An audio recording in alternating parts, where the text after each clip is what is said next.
Bismillahirrahmanirrahim. Assalamualaikum warahmatullahi wabarakatuh. Perkenalkan, nama saya Rafiq Akbar, NPM 2421010040. Di sini saya akan mempresentasikan hasil dari PowerPoint kelompok pertama mengenai pengertian, hakikat, dan manfaat filsafat dalam mata kuliah Filsafat Ilmu. Teman-teman sekalian, bahwasanya di dalam PowerPoint ini telah dibahas bahwasanya materi ini tentang pengertian, hakikat, dan manfaat filsafat. Filsafat merupakan upaya manusia untuk memahami realitas secara mendalam dan menyeluruh. Makalah ini akan menguraikan konsep hakikat, pengertian filsafat, hubungan antara hakikat dan filsafat, serta peran filsafat dalam kehidupan manusia. Yang saya akan presentasikan pada slide berikutnya. Baik, kita ke slide berikutnya. Pengertian hakikat. Hakikat berasal dari bahasa Arab yang artinya hakiko, yang berarti kebenaran atau inti dari sesuatu. Dalam filsafat, hakikat mengacu pada esensi dan substansi yang mendasari eksistensi suatu objek atau konsep. Hakikat secara keseluruhan merujuk pada inti atau sifat dasar dari sesuatu yang menjadikannya apa adanya. Dalam pengertian ini, kita dapat lihat di PowerPoint ini bahwasanya ada pengertian hakikat filsafat dan ada pengertian hakikat keberadaan. Pengertian hakikat filsafat seperti dalam PowerPoint ini, hakikat merujuk pada sifat fundamental atau inti dari sesuatu yang tidak berubah meskipun tampaknya mengalami perubahan. Misalnya hakikat manusia menurut beberapa filsuf adalah rasionalitas atau kesadaran yang membedakan manusia dari makhluk lainnya. Jadi menurut pengertian hakikat pada filsafat ini, bahwasanya menggunakan teori filsuf yakni rasionalitas atau kesadaran, bahwasanya manusia dan makhluknya itu berbeda. Dalam beda ini yang berarti perbedaannya terdapat pada akal. Yang membedakan manusia dengan hewan itu adalah akal. Adapun pengertian hakikat keberadaan dalam PowerPoint ini adalah hakikat juga merujuk pada esensi dari segala sesuatu yang ada, yang membedakan objek atau entitas tersebut dari yang lain. Ini bisa mencakup sifat-sifat dasar seperti kemanusiaan, kewujudan, atau keberadaan dari suatu hal yang tetap ada meskipun ada perubahan bentuk atau kondisi yang lain. Pada slide selanjutnya, ini terdapat PowerPoint tentang pengertian filsafat. Filsafat yang tadi adalah pengertian hakikat yang kita bahas tadi, yang berasal dari bahasa Arab. Artinya berasal dari bahasa Arab yakni hakiko, yang artinya kebenaran. Sekarang pengertian dari ilmu filsafat. Filsafat itu apa sih? Filsafat itu berasal dari kata filosofia dari bahasa Yunani yang diartikan dengan mencintai kebijakan. Filsafat adalah kajian yang berusaha memahami hakikat dan dasar dari segala sesuatu seperti eksistensi, pengetahuan, moralitas, dan logika. Dapat dilihat bahwasanya pengertian ini seperti cinta bijaksana dan pencarian kebenaran. Bisa kita baca sendiri. Baiklah, menjelaskan tentang hubungan hakikat dan filsafat. Hakikat adalah objek utama kajian filsafat. Filsafat berusaha mencari dan menjelaskan hakikat sesuatu melalui analisis mendalam dan berpikir kritis. Apa sih maksudnya? Maksudnya adalah bahwasanya hubungan hakikat dan filsafat ini adalah dua ilmu yang saling terkait. Seperti contohnya tentang hakikat keindahan. Hakikat keindahan ini yang membuat sesuatu menjadi indah itu apa? Ada pertanyaan. Apakah keindahan itu objektif atau subjektif? Apakah keindahan itu ada di dalam objek itu sendiri? Atau apa keindahan itu ada dalam mata yang memandang? Nah, dari pertanyaan-pertanyaan tentang hakikat keindahan ini, bisa kita menemukan jawabannya melalui filsafat. Filsafat akan menyelidiki pertanyaan-pertanyaan ini dengan menganalisis berbagai teori tentang keindahan ini sendiri. Setiap teori ini akan menawarkan perspektif yang berbeda tentang hakikat keindahan. Maka dari jawaban filsafat ini akan muncul jawaban tentang hakikat keindahan itu sendiri. Dalam seperti yang dicontohkan dalam PowerPoint ini, filsafat ilmu mencari hakikat ilmu. Filsafat moral mencari hakikat kebaikan. Filsafat ketuhanan mencari hakikat Tuhan.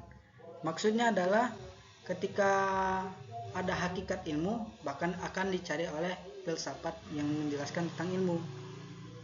Ketika menjelaskan tentang hakikat kebaikan, akan dijawab oleh filsafat yang menjelaskan moral. Begitu juga tentang hakikat ketuhanan, akan dijawab oleh filsafat ketuhanan. Baik, pada slide selanjutnya, manfaat mempelajari filsafat. Teman-teman sekalian, pasti yang kita ketahui setiap pelajaran itu pasti kita ingin ada manfaat dari apa yang kita pelajari. Di PowerPoint ini ada beberapa manfaat yang kita dapat jika kita mempelajari ilmu filsafat ini. Yang pertama ada yang manfaatnya kita akan dituntut untuk berpikir kritis. Filsafat mengajarkan kita untuk tidak menerima segala sesuatu begitu saja, melainkan untuk menganalisis dan mempertanyakan segala hal dengan dasar argumen yang kuat. Ketika kita mencari suatu hukum, kita jawab dengan ilmu filsafat, kita harus dituntut menjadi kritis. Jangan terima begitu saja. Ada yang mengatakan A, kita jangan mempercayai dengan A. Dengan belajar ilmu filsafat ini, insya Allah kita akan mengetahui jawabannya dengan mencari dulu, menganalisis pertanyaan-pertanyaan tadi, kita kelola, kita cari teorinya. Setelah dapat teorinya baru kita dapat menilai apakah teori itu dapat kita ambil atau dapat kita tolak. Yang kedua, ada pemahaman masalah. Filsafat memberikan kerangka untuk memahami masalah eksistensi seperti arti hidup, tujuan, dan hubungan manusia dengan dunia serta Tuhan. Yang ketiga, etika dan moralitas. Filsafat membahas prinsip-prinsip etika dan moral juga. Baik, pada slide selanjutnya. Lanjutan dari manfaat yang tadi, selain kita tadi dapat berpikir kritis, memecahkan masalah, ada juga 4 manfaat yang ditambahkan oleh kelompok ini di dalam PowerPoint-nya. Yang pertama, komunikasi, toleransi, keseimbangan, dan kepekaan sosial. Dari manfaat keempat ini kita dapatkan ketika kita mempelajari ilmu filsafat tersebut. Baik, pada slide selanjutnya, ruang lingkup filsafat. Teman-teman sekalian, filsafat memiliki berbagai cabang yang mempelajari berbagai aspek kehidupan dan realitas. Setiap cabang filsafat memiliki pertanyaan dan metode analisis yang spesifik. Di dalam ruang lingkup ini dapat kita lihat ada 5 macam. Yang pertama ada metafisika yang mempelajari tentang hakikat, realitas, dan keberadaan. Yang kedua ada epistemologi yang mempelajari tentang hakikat pengetahuan dan kebenaran. Ada yang ketiga etika, mempelajari nilai-nilai moral. Yang keempat ada logika. Dan yang kelima ada estetika yang mempelajari keindahan dan seni. Yang mana pada PowerPoint ini kita jelaskan pada slides berikutnya. Baik teman-teman, pada penjelasan ruang lingkup selanjutnya adalah metafisika. Apa itu metafisika? Metafisika adalah cabang filsafat yang mencoba untuk memahami dasar-dasar atau hakikat dari segala yang ada. baik yang tampak maupun yang tidak tampak. Metafisika berfokus pada pertanyaan tentang eksistensi dan apa yang membentuk kenyataan itu sendiri. Baik, saya akan menjelaskan dalam presentasi ini bahwasanya dari poin nomor 1, 2, 3, 4, dan 5 ini dapat kita simpulkan seperti pertanyaan tentang hakikat tentang bumi atau bumi ini ya. Bumi ini dapat menjawab tentang poin realitas, keberadaan Tuhan, tubuh dan jiwa, dan waktu dan ruang. Seperti apa bumi menjelaskan realitas? Realitas itu kan menjelaskan tentang kebenaran atau keadaan yang benar, real, nyata. Setelah kita tahu bumi ini ada, ya karena kita tinggal di bumi. Adapun tentang poin keberadaan, apakah sesuatu itu dikatakan ada tanpa adanya perspektif terhadapnya? Bumi dapat kita hukumin ada karena kita tinggal di bumi. Jadi konsep nomor 1, 2 udah fix tuh. Kita hukumin bahwasannya realitas keberadaan bumi itu ada. Realnya bumi itu nampak, keberadaannya karena kita ada di bumi. Yang ketiga, Tuhan. Apakah Tuhan itu ada? Dan bagaimana kita bisa membuktikan atau memahami adanya Tuhan? Nah, bahwasanya bukti Tuhan itu ada, ya jawabannya tetap bumi. Tidak mungkin bumi ini jatuh sendiri atau tumbuh sendiri, adanya sendiri tanpa ada yang menciptakannya. Yang penciptanya ini ialah Tuhan. Yang membuktikan bumi ini ada, yang membuktikan Tuhan itu ada, ya bumi ini ada. Bentuk dari bumi ini ada adalah bentuk Tuhan itu ada adalah adanya bumi. Karena Tuhanlah yang menciptakan bumi ini.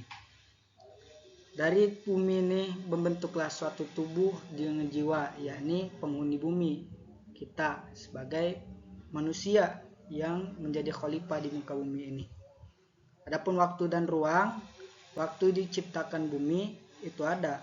Di dalam Al-Quran dijelaskan bahwa penciptaan bumi itu waktunya selama 6 hari. 2 hari pembentukan, 2 hari pengisian, dan 2 hari ditetapkannya adanya bumi.